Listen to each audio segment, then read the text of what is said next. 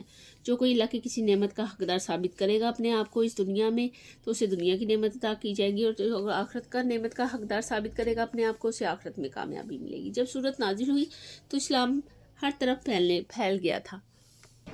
جب یہ سورت نازل ہوئی تھی تو اسلام جو تھا وہ ہر طرف پھیل گیا تھا، سب طرف اسلام تھا، جنوب، مشرق، شمال، ہر طرف اسلام پھیلتا ہی جا رہا تھا۔ مکہ سے معاہدہ اس لیے ہوا تھا کہ مکہ والوں کو بحیثیت مسلمانوں کو ایک اجتماع کے طور پر قبول کر لیں۔ صلح حدیبیہ کو فتح مبین بھی کہا جاتا ہے۔ مشرکین مکہ جو اب تک یہ کہتے تھے کہ مسلمان ہمارے بھاگے ہوئے شہری ہیں، تو ان مسلمانوں کو ایک قوم، ایک ملک اور ایک حیثیت کے طور پر ایک برابری کی سطح پر تسلیم کیا، کیونکہ معاہدے جو ہوتے ہیں وہ برابری کی سطح پہ ہوتے ہیں نا، ملکوں کے ساتھ ہوتے ہیں معاہدے، نچلی سطح پہ تو نہیں کرتا کوئی کسی سے معاہدہ۔ اسی لیے صلح حدیبیہ کو فتح مبین کا نام دیا گیا ہے، کیونکہ داخلی طور پر مسلمان جو تھے مستحکم ہو گئے تھے۔ بہت سے احکامات ہیں اس صورت کے جو اس صورت میں شامل ہیں، جو مسلمانوں کو طاقت ملنے کے بعد ہوا، جیسے نماز باجماعت تمام علاقے میں ہو گئی، نکاح اور خواتین مسلمانوں کے جو تھے، نکاح کے قوانین مسلمانوں کے لیے علاقوں میں رائج ہو گئے، خرید و فروخت کے لیے جائز اور ناجائز صورتیں متعین ہو گئیں، اسلامی معاشرے میں پردہ اور بے پردہ حدود کا بتایا گیا، اور مرد اور عورت کے تعلقات کی حدود متعین ہو گئیں، وراثت کے قانون آ گئے، اور اس کے علاوہ فوجداری جو تھی وہ قوتیں آ گئیں، مثلاً بدکاری پر سزا، دوسرے جرائم پر سزا قوانین پر ثابت ہو چکے تھے۔ مسلمانوں کا اپنا جو تھا عدالتی نظام ہو گیا تھا۔ اس موقع پر یہ اندیشہ تھا کہ مسلمانوں کے ہاتھوں میں طاقت آئے گی، آنے کے بعد وہ دشمن جو تھے انہوں سے یعنی دشمنی اٹھائی، یا آئندہ بین الاقوامی حالات میں جو اقوام ان سے مخالف ہوں گے اس سے انصاف کرنے میں کا دامن ہاتھ سے نہ چھوٹے۔ اس لیے معاملات میں قائم عدل پر بہت زیادہ زور دیا گیا ہے۔ اسلامی نکاح کے سلسلے میں اہل کتاب کی ذبیح کو بھی حلال بتایا گیا ہے، اور یہ بتایا گیا ہے کہ مسلمان جو ہیں اہل کتاب کے پاک دامن عورتوں سے نکاح کر سکتے ہیں، یعنی مسلمان اور غیر مسلم باہمی تعلقات پاک ناپاک کی نہیں بنیاد پر ہوں گے، وہ ایک دوسرے پر دوری اختیار کریں، اس بات پر نہیں کہ وہ اہل کتاب ہیں، بلکہ ظاہری بات پر۔ جہاں مسیح بیوی میں ہے، جہاں بیوی مسیح ہے اور ایک مسلمان ہے اور دوسرا اہل کتاب ہے، تو وہ پھر باہمی رشتے اور جو آپسی کے تعلقات ہیں وہ آپس میں ایک دوسرے کا یہی تقاضا ہوتا ہے کہ وہ معاشرتی طور پر ایک دوسرے سے مل جل کر رہیں، ایک دوسرے کے ہاں آنا جانا، ان کے ہاں کھانا پینا اور تقریبات میں شرکت کرنا معاشرتی تقاضے ہیں۔ ان باتوں کو اختیار کر کے دین کی دعوت کا ذریعہ بنایا جا سکتا ہے، لیکن ان تعلقات کی وجہ سے اس بات کا بھی امکان تھا کہ مسلمان ان تعلقات میں اپنے خلوص کی جو اور ان کی حدیں ہیں ان سے بے خبر نہ ہو جائیں، وہ ان سے نہ چھوٹ جائیں، ٹھیک ہے، یہ بھی اس بات کا خیال رکھا گیا۔ اور جو مسلم معاشرے یا اسلامی ریاست کے جو ہے حساب کتاب وہ سارا قابل قبول ہو۔ اس صورت میں یہ بھی حکم دیا گیا تعلقات کو اعتدال پر رکھا جائے، اور کہا گیا ہے کہ یہود نصارہ کبھی بھی تمہارے دوست نہیں ہو سکتے، انہیں اپنے رازوں میں شریک نہ کرو، معاشرتی تعلقات اس غرض سے ہوں کہ اس کے ذریعے تم انہیں کوئی جو ہے اپنے دل کی بات نہ کہو، بلکہ اسلام کے دائرے میں انہیں کافرانہ میدان سے اسلام کے دائروں میں لے آؤ۔ یہ اور اس کے علاوہ یہ بتایا گیا ہے کہ تم اس کے ذریعے یہاں پہ یہ ہے کہ سزائیں بھی اس میں مقرر کی گئی ہیں، اور جو انسان کی سزا ہو سکتی ہے، اور انسانی جان کے حوالے سے یہ بھی بتایا کہ جس نے کسی کو ایک گناہ کو قتل کیا ہے اس نے ساری انسانیت کو قتل کیا ہے، یہ سارا اس صورت کے ترجمے میں موجود ہے۔ اور اس کے علاوہ یہ بھی بتایا گیا ہے کہ چوری اور ڈاکے کو حرام قرار دیا گیا ہے۔ اس حوالے سے صورت اس اعتبار سے بہت اہمیت کی حامل ہے، جہاں اسلام کے داخلی استحکام کی بات کرنی ہے تو وہیں اس کے بین الاقوامی تعلقات کی حدیں اور اس کی حدود بھی اجاگر کرتی ہیں۔ ایسی صورت میں یہود اور نصارہ کو اسلام کی دعوت بھی دی گئی، اور یہ بھی کہا گیا کہ تمہارے غلط رویوں کی وجہ سے بے بنیاد عقائد، نسلی تفاخر اور تمہارے پیروں کو خدائی اختیار کی وجہ سے اور سود کھانے اور دوسری اقوام پر ظلم کرنے کی وجہ سے تم اپنے اقتدار سے محروم ہوئے ہو. یہ اس آیت ان کی آیات میں بتایا گیا ہے اس صورت کی. لیکن یہ اقتدار اور عزت سے محرومی کوئی ایسی چیز نہیں ہے جو تمہاری ذات یا نصارہ کی نسلوں کے ساتھ وابستہ ہو گئی ہے، بلکہ اس کا تعلق تو تمہارے اعمال اور کردار سے، اور بلکہ یہ دعوت جو دی گئی ہے وہ نبی امی پر ایمان لا کر تمہاری کردار کو پورا کرتی ہے. اپنے ان غلط رویوں کو چھوڑ کر نسلی تفاخر سے باز آ کر تم آ جاؤ، یہ کفار کو کہا گیا ہے، اور اپنے عقائد کو درست کر لو، اور علماء اور اپنے دین کے رہنماؤں کو حلال اور حرام کا اختیار و تفویض نہ کرو، تو تم کو اقتدار دوبارہ حاصل ہو سکتا ہے اور عالمی طور پر تمہیں عزت مل سکتی ہے. یہ بھی ان کو یہ چیز بتا دی گئی. ٹھیک ہے، جہاں اہل کتاب کی دعوت دی گئی ہے، ساتھ ہی یہ کہا گیا ہے کہ مسلمان جو چاہتے ہیں انہیں اقتدار پہلے ملے تو اس اقتدار میں عزت حاصل ہو، تو اس کا طریقہ یہ ہے کہ داخلی اور خارجی تمام گناہوں سے اپنے آپ کو بچا لیں. ٹھیک ہے، اور عدل اور قائم رکھیں اور نسلی تفاخر کا شکار نہ ہو. یہ خیال رکھیں کہ اسلام کے جو ہے اپیل کی وجہ سے اسلام کے لیبل کی وجہ سے ہم دنیا اور اخروی نجات کے مستحق ہیں. یہ خیال نہ رکھیں کیونکہ اللہ کے ہاں ایمان پر فیصلہ ہوتا ہے، اس کے ہاں نسلوں پر لیبل لگانے پر فیصلہ نہیں ہوتا. تو یہ صورت داخلی تعلقات اور خارجی معاملات کے لیے بہت بڑا رہنما اصول دیتی ہے. ٹھیک ہے، اب ایسا کہیں بھی نہیں ہے. دیکھیں اب آنے والے وقت کے لیے اس صورت میں کتنی زیادہ معلومات فراہم کی گئی. بنیادی مضامین جو ہیں سورہ مائدہ کے آغاز میں اللہ تعالیٰ نے اہل ایمان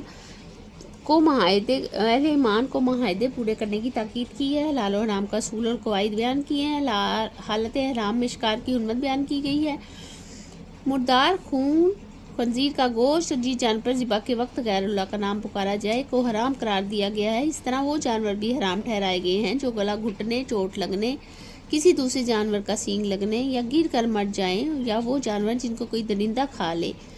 البتہ اگر انہیں مرنے سے پہلے ذبح کر لیا جائے تو ایسے جانور کا گوشت کھانا حلال ہے. بتوں کے قربان گاہ پر ذبح کیے جانے جانور بھی حرام قرار دیے گئے ہیں.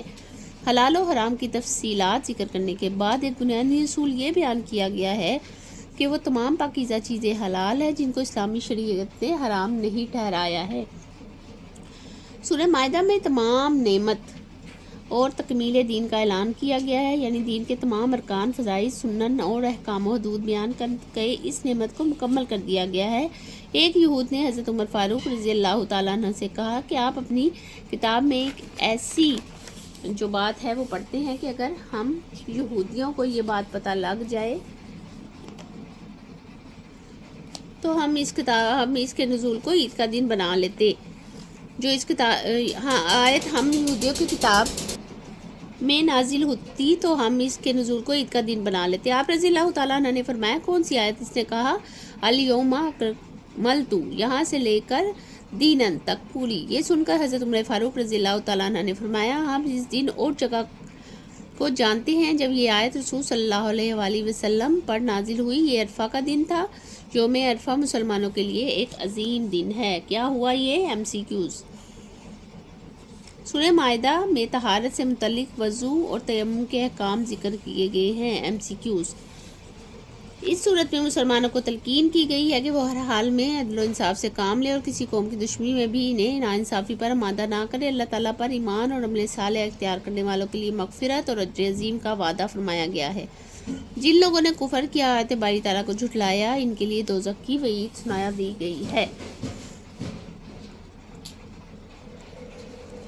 اس صورت میں اللہ تعالیٰ نے بنی اسرائیل کے برے اعمال کا تذکرہ کیا ہے. انہوں نے اللہ تعالیٰ سے کیے ہوئے عہد کو توڑا ہے، کتاب اللہ میں تحریف کی ہے، اللہ تعالیٰ اور انبیاء کرام علیہ السلام کی نافرمانی کا ارتکاب کیا. ان برے اعمال کی وجہ سے اللہ تعالیٰ نے ان پر لعنت فرمائی اور ان کے دل سخت کر دیے. یہودیوں کے بعد مسیحیوں کے احوال کا تذکرہ ہے. انہوں نے بھی اللہ تعالیٰ سے کیے ہوئے عہد کو فراموش کیا. حضرت عیسیٰ علیہ السلام کو خدا کا بیٹا قرار دیا اور خود کو اللہ تعالیٰ کے ایک بیٹے اور محبوب قرار دیتے تھے. اللہ تعالیٰ نے مسلمانوں کو اس طرح کے اعمال سے بچنے اور دین میں غلو سے پرہیز یا گریز کرنے کی تلقین فرمائی. سورہ مائدہ میں حضرت آدم علیہ السلام کے 2 بیٹوں کی قربانی کا قصہ ذکر کرتے ہوئے یہ تعلیم دی گئی کہ اللہ تعالیٰ جو ہے متقین کی قربانی کو قبول کرتا ہے۔ اس قصے کے تناظر میں یہ قانون بھی ذکر فرمایا گیا ہے کہ جس نے کسی ایک انسان کو ناحق قتل کیا گویا کہ اس نے ساری انسانیت کو قتل کیا۔ جس نے کسی ایک انسان کی جان بچائی گویا اس نے ساری انسانیت کی جان بچائی۔ مزید برآں اس صورت مبارکہ میں قصاص کے احکام کا تذکرہ بھی کیا گیا ہے۔ اس صورت میں فساد فی الارض اور چوری کی سزا بھی بیان کی گئی ہے۔ فساد فی الارض کی سزا یہ ہے کہ اس کا ارتکاب کرنے والوں کو قتل کر دیا جائے، سولی پر چڑھا دیا جائے، ان کے ہاتھ پاؤں کاٹ دیے جائیں یا ان کو جلا وطن کر دیا جائے۔ چوری کی سزا یہ ہے کہ چور کے ہاتھ کاٹ دیا جائے۔ اللہ تعالیٰ نے یہ سزائیں اس لیے مقرر کی انسان اس سے عبرت حاصل کرے۔ تمام انبیاء کرام علیہ السلام کا دین ایک ہے، لیکن اپنے اپنے وقت کے اعتبار سے ہر امت کے لیے معاشرتی احکام مختلف ہیں۔ نبی کریم خاتم النبیین صلی اللہ علیہ وآلہ وصحبہ وسلم پر دین کی تکمیل کر دی گئی اور دین اسلام ہر اعتبار سے مکمل اور قیامت تک کے لیے قابل عمل ہے۔ سورہ مائدہ میں اللہ تعالیٰ نے چند حق پرست اہل کتاب کا تذکرہ کیا ہے کہ جب انہوں نے رسول اللہ خاتم النبیین صلی اللہ علیہ وآلہ وصحبہ وسلم پر نازل ہونے والی کتاب کی آیات کو سنا تو ان کے دل نرم ہو گئے، وہ گریہ زاری کرنے لگے اور حق کی شہادت دیتے ہوئے ایمان لے آئے۔ اللہ تعالیٰ نے ان کے اس رویے کی تعریف کرتے ہوئے انہیں جنت کا حقدار ٹھہرایا۔ جنہوں نے ایمان لانے سے انکار کیا انہیں جہنم کی وعید سنائی۔ اچھا، اب یہ جو لاسٹ ہے، ایمان لانے سے جنہوں نے انکار کیا ان کو کیا سنایا گیا ہے؟ جہنم کی وعید سنائی گئی ہے۔ یہ جو ہے یہ MCQs ہے۔ آگے ہمارے پاس بخشش کی دعائیں ہیں نیکسٹ پیج پہ، یہ آپ نے یاد کر لینی ہیں، اور یہ بہت زیادہ مجرب دعائیں ہوتی ہیں جو لاسٹ میں لکھی ہے۔ خوشی اور رزق میں برکت کی دعا یہ بہت اچھی ہے۔ اگر آپ ہر نماز کے بعد 11 بار اس کو پڑھتے ہیں اور اللہ تعالیٰ سے جس رزق یا جس بھی چیز کی خواہش رکھ کے دعا کرتے ہیں تو اللہ تعالیٰ آپ کی دعا کو ضرور قبول کرتا ہے۔ یہ بہت مجرب ہے، یہ میری آزمائی ہوئی ہے، آپ بھی اس کو کر کے دیکھیے گا۔ اللہ تعالیٰ آپ کو 5 وقت نماز پڑھنے کی توفیق عطا فرمائیں۔ آگے ہم اس کا پڑھیں گے ترجمہ، اس کو ہم کمپلیٹ کریں گے تاکہ ہمارا اس میں کوئی مسئلہ یا کوئی وہ نہ رہ جائے، یا یہ اگر ویڈیو زیادہ لمبی ہو گئی ہے تو پھر ہم اس کو پھر کر لیں گے، یا اس کو پھر ہم کل ڈال لیتے ہیں، ہم اس کو کل کر لیں گے کیونکہ اس کا ترجمہ پھر ہمیں اچھے سے سمجھ آ جائے گا۔ تو امید کرتی ہوں کہ آج کی جو ویڈیو ہے وہ آپ کو سمجھ آئی ہوگی، لیکچر اچھے سے سمجھا ہوگا۔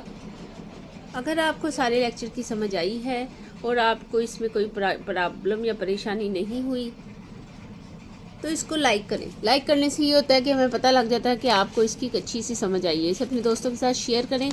تھا تو یہ ایک پیج ہی، لیکن شارٹ اس لیے کروایا کہ پھر آگے جو ترجمہ اور ایکسرسائز ہے وہ زیادہ لینتھی ہو جانی تھی، اس لیے آج اس کا شارٹ ہی کروایا۔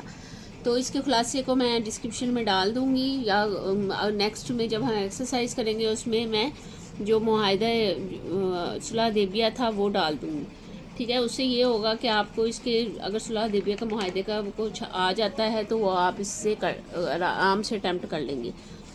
میرے چینل کو لائک کریں اور سبسکرائب کریں، آنے والی ویڈیو سے آپ باخبر رہیں گے، اس لیے ایسا کرنا ضروری ہے۔ بیل آئیکن کو لازمی پریس کر دیں۔ اپنا بہت سارا خیال رکھیں۔ نیکسٹ ویڈیو میں دوبارہ سے ملتے ہیں ایک نئی لیکچر کے ساتھ، اس کی ایکسرسائز کے ساتھ۔